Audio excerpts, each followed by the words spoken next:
everyone, and welcome to my kitchen. I'm Katie with John Henry's, and today I'm here to talk to you about our pork chops. If you're familiar with our farm, you know that our meats are leaner than most because our pigs enjoy a happy and active life out on the farm. The way the pigs are raised presents itself in the flavor and the quality of the meat, which is something our loyal customers know very well. A pork chop is taken from the loin of the pig. The bone-in version is a perpendicular cut of the loin that includes part of the rib. When the loin is deboned for boneless pork chops, the section of rib that's left is known as baby back ribs.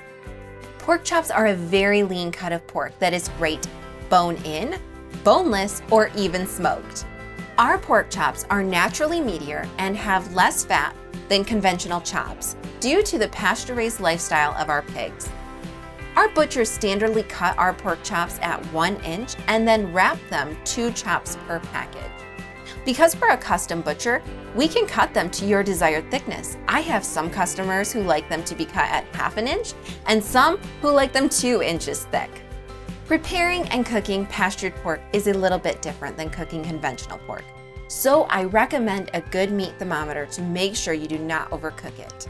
According to the USDA, it's important for pork to reach a minimum internal temperature of 145 degrees and allow it to rest for at least 3 minutes before serving. Our pork chops taste delicious cooked in many different ways, but my favorite is to use my pellet grill that doubles as a smoker. I hope that you enjoyed this video, and thank you so much for supporting our farm.